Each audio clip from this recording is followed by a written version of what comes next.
Have you ever noticed that the more you share with family, the more complicated things can get at this age? We've learned a few hard truths, and one of them is this: not everything needs to be said out loud. I used to think full honesty was the best way to stay close to loved ones, but over time I realised sometimes silence is a form of wisdom. It's not about hiding things, it's about choosing peace over drama, privacy, over pressure. After 65, you earn the right to protect your energy and keep certain parts of your life sacred in this video. I'll share 5 things that, in my experience, are best kept to yourself if you want to avoid unnecessary stress and keep your relationship strong. If you value your independence and emotional freedom in your later years, this message is for you. So stay with me till the end. And if this resonates with you, don't forget to subscribe. Hit that bell and join our growing community of wise, kind-hearted seniors. Let's get started. Number 1, financial decisions and assets. If there's one lesson I've learned over the years, it's this: not every truth needs to be told in full, and that includes your finances. As we get older, we naturally want to avoid confusion or tension with our family. So it might feel like the right thing to do is to be fully transparent. How much we have in savings, what we've set aside for the future, how our investments are doing. We think if I lay everything on the table, there won't be any surprises later. But in reality, that openness often opens the door to something else. Interference, unsolicited opinions, and even subtle pressure, especially when different generations have very different views about money. I once knew a woman named Joyce, an elegant, soft-spoken 78-year-old who had spent decades building a modest nest egg through hard work and frugality. She had 3 grown children one day wanting to be open. She shared her financial plans with them, thinking they would be relieved that everything was in order. Instead, the question started rolling in. Are you sure you should be living in such a big house? Wouldn't it be better to invest differently? Have you thought about gifting now? Instead of later, her daughter even brought over a financial advisor, uninvited, to look things over. What started as an act of transparency turned into a constant stream of input. Joyce went from feeling in control to feeling watched. That's the danger the moment you reveal too much about your finances, especially without a clear boundary. You risk losing the very independence you've worked your whole life to maintain. Even well-meaning family members can unintentionally overstep thinking they're helping, when really they're chipping away at your peace of mind. And in less fortunate situations, people who were once distant suddenly take an interest in your money, not in you. We've all seen it happen. A cousin who never called is suddenly checking in. A grandchild shows up with questions about your will. It's not always malicious, but it can feel unsettling. That's why I tell my peers this. It's okay to keep some things to yourself. You are not being secretive, you're being wise. You have every right to protect the details of your finances. You don't owe anyone a spreadsheet of your accounts. You don't need to explain every purchase. And no, you certainly don't need to defend your decision to take a vacation, buy a new couch, or upgrade your hearing aids. This doesn't mean you shouldn't plan ahead. In fact, it's smart to have your estate in order. Make sure you have a trusted power of attorney. Create a clear will. Choose someone responsible to communicate with when the time is right. But sharing every detail prematurely can shift the dynamic from your family trusting you to manage your life, to them managing it for you. Because once that door is open, it's hard to close again. If you've ever felt like someone is watching your wallet more than they're watching out for your heart, that's a red flag. If you start second-guessing your purchases because you're worried what others will think, pause. That's not how you should be living your golden years. You've earned the right to make your own choices without justification. You've built your financial future through a lifetime of effort, and the person most qualified to decide what brings you joy, comfort, or security is you. So let me leave you with this thought. Privacy is not secrecy, it's protection. Protect your peace. Keep the conversations around money thoughtful and measured, and only invite people in. When you're sure they'll respect your boundaries, your independence isn't something you should have to explain or defend. It's something you've earned. Now protect it, just like you've protected everything else you value in life. Number 2, health concerns that are not urgent. As we get older, it's natural for the body to have its ups and downs, a little joint pain, a rough night's sleep, or feeling more tired after a long day. These things come and go as part of aging, and it makes perfect sense to want to share those moments with your children or grandchildren after all. They care about us, we want to feel connected, and we believe that sharing shows trust. But there's a fine line between keeping loved ones informed and overwhelming them with every small ache and discomfort. Sometimes sharing too much can lead to unnecessary worry, stress, or even an unintended shift in how people see us. I remember a friend of mine, Tom, 74 years old, still active and full of life. One day, he casually mentioned having sore shoulders after gardening. The next thing he knew, his daughter had booked a doctor's appointment called twice a day to check in, and even suggested hiring someone to help around the house. Tom wasn't angry. He knew it came from love, but he couldn't shake the feeling that suddenly everyone was treating him like he was fragile. When we frequently talk about our minor health concerns, even casually, it can slowly change the way people perceive us. They might start seeing us as declining faster than we actually are. They may hesitate to include us in activities or assume we need more help than we really do. And that loss of independence, even if unintentional, can be deeply frustrating. This doesn't mean you should hide serious health issues. If something truly impacts your daily life or requires support, your family absolutely should know, but small, manageable things. It's okay to keep them to yourself. That's not secrecy, it's self-respect. It's protecting your right to live on your own terms. Keeping certain things private is not about denial. It's about preserving your autonomy.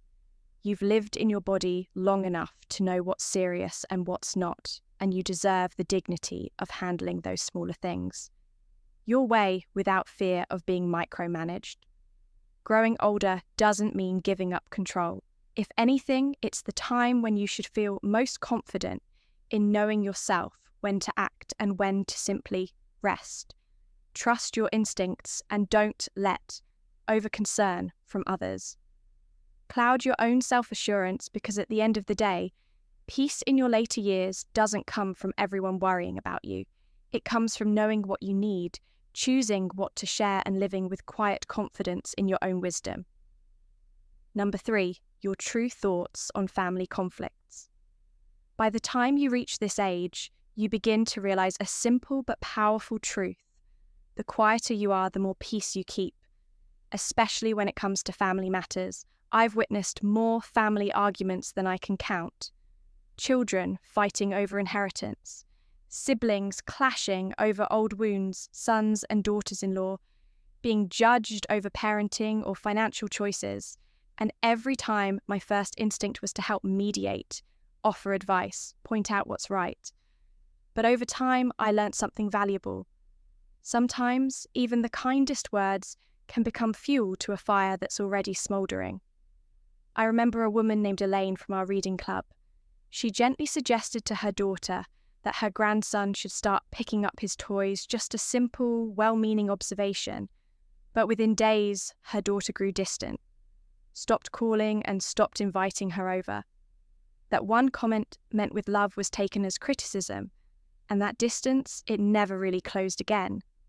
We older folks often become the casualties of battles we never asked to be part of. You try to mediate an argument between two children, and suddenly they both accuse you of taking sides. You offer a small opinion about your son-in-law, and your daughter stops sharing things with you. You try to help two relatives find common ground and end up being blamed when it falls apart. Whether your words are soft or honest, if the listener is hurt or defensive, Your message can be twisted the hardest part when the fight is over. They often remember what you said more than what caused the problem, and they hold on to that sometimes forever. So let me tell you this, from one seasoned soul to another: silence is not weakness. It's wisdom. You don't need to fix everything. You don't need to take a side. You can simply say, "I'm sure you'll find a way to work it out." You can smile, step back, and protect your heart from unnecessary stress. And most importantly, you can keep your thoughts to yourself without guilt at this stage of life. We've learned that speaking from the heart doesn't always lead to understanding. Sometimes holding your tongue is the kindest way to love, because it respects their right to learn, grow, and make mistakes on their own. Let your children find their own way. Let your family evolve. Be calm in the storm, not because you're avoiding conflict, but because you've outgrown the need to get involved in every fire. Your peace is too precious to trade for temporary validation. And above all, remember, you've earned your peace. Don't let anyone, especially family drama, take it from you. If you found these insights valuable, let me know by commenting. Yes, below, your thoughts matter, and I'd love to hear from you. Number 4, your regrets about the past. There's something no one really teaches us about growing older: how to live with the things we can no longer change. All of us carry regrets. I wish I had slowed down. I wish I'd chased my dreams. I wish I had spent more time with family. These thoughts are deeply human. But you know what? Not every regret needs to be spoken aloud, especially not in front of the people you love. I once knew a woman named Linda, a lifelong caregiver and devoted mother. One day, while chatting with her daughter, she casually said, "I wish I hadn't given up my career." She meant no harm, but what her daughter heard was, "You weren't worth the sacrifice." That one sentence, spoken in passing quietly, created a distance between them. That's the thing about regrets. What feels like honest reflection to you can feel like rejection to someone else when you say, "I wish I'd lived somewhere else." Your children might think you were unhappy in the home they grew up in. When you speak about an old friend or a long-lost opportunity, your family might wonder if they were never enough. And when you frequently dwell on what could have been, it can make them feel like they're part of a life you didn't fully want. There's also this: the more you share your regrets, the more others may begin to see you as someone stuck in the past, rather than someone still living fully in the present. That perception can change how they treat you, with more hesitation, more caution, more emotional distance. I'm not saying you should bottle everything up. Our memories and reflections have value, and sometimes they offer lessons worth holding on to. But some of those lessons are best kept for our own quiet understanding, not because we're hiding something, but because we're choosing to protect the peace in our relationships. Instead of saying, "I wish I had," try saying, "I've learned a lot from that journey." It carries gratitude instead of sorrow, and it honors your story without putting a burden on anyone else. You don't have to suppress your emotions, but you do have the right to choose what you share. And when, because the truth is, peace in our later years doesn't come from rewriting the past, but from the grace we show ourselves in how we live with it. Number 5, the full extent of your financial situation growing older teaches us many things. But there's one lesson I wish someone had told me sooner. You don't have to share everything, especially when it comes to money. Finances are a double-edged sword in any relationship, and in families they carry even more weight. Money can create gratitude, but it can also stir up jealousy. It can open the door to heartfelt support, but it can just as easily breed entitlement. And once you've shared too much, there's no taking it back. Here's a quiet truth to reflect on. Once people know you have enough, they start seeing you differently sometimes, even without realizing it. They begin to expect things: support, gifts, inheritances, Questions that seem innocent, like, why not downsize? Or, are you planning to leave something for the grandkids? Might be dressed up as concern, but they often cross boundaries on the other hand. If you admit you're struggling, some loved ones may begin to overstep second-guessing your decisions, offering unsolicited advice or worrying excessively about your well-being. What begins as concern may slowly erode your independence. True freedom in old age isn't just about how much you have. It's about having the final say in what you do with it. When you overshare the details of your savings, investments, or financial plans, you're not just revealing numbers, you're inviting pressure, opinions, and sometimes judgment. Many believe full transparency avoids misunderstandings, but misunderstandings can be cleared up. Entitlement once planted rarely goes away. And when people begin to see your wealth instead of your worth, it's hard to return to the relationships you once had. That doesn't mean you should keep secrets. Having an executive or financial advisor is wise, but beyond what's legally necessary, be selective. Privacy is not secrecy, it's protection. Think about this: real respect doesn't come from knowing your net worth. It comes from knowing that no one else has control over it. And if someone in your family only shows interest when money is mentioned, maybe it's not your heart they're after, but your wallet. Protecting your financial privacy isn't about mistrust, it's about peace of mind, personal dignity, and maintaining the life you've worked hard to build. In the end, a joyful retirement isn't defined by how much you can give, but by how freely you can live on your own terms. As we wrap up, I want you to take a quiet moment to breathe and reflect. You've spent a lifetime caring for others, raising children, keeping the peace, offering support, but now it's your turn at this stage in life. Peace isn't a luxury, it's your right, and sometimes the best way to protect it is by keeping certain truths tucked safely in your heart. Not out of fear, not out of secrecy, but out of wisdom. Ask yourself what truly deserves to be shared and what deserves to be protected. Your peace of mind, your independence, and your joy are worth guarding. You've earned the right to live the rest of your life with clarity, calm, and confidence. If this video spoke to you, please like, subscribe, and share it with someone who may need to hear these words, and let us know in the comments. What's one thing you're choosing to keep for yourself? From now on, we read every message, and your story might inspire someone else. Thank you for spending time with me today. Until next time, take care of your peace and protect it like the treasure. There's also this. The more you share your regrets, the more others may begin to see you as someone stuck in the past, rather than someone still living fully in the present. That perception can change how they treat you, with more hesitation, more caution, more emotional distance. I'm not saying you should bottle everything up.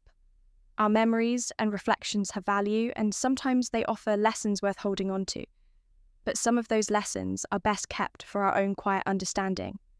Not because we're hiding something, but because we're choosing to protect the peace in our relationships. Instead of saying, I wish I had, try saying, I've learned a lot from that journey.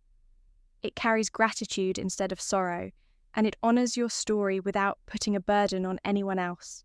You don't have to suppress your emotions, but you do have the right to choose what you share and when, because the truth is, peace in our later years doesn't come from rewriting the past, but from the grace we show ourselves in how we live with it.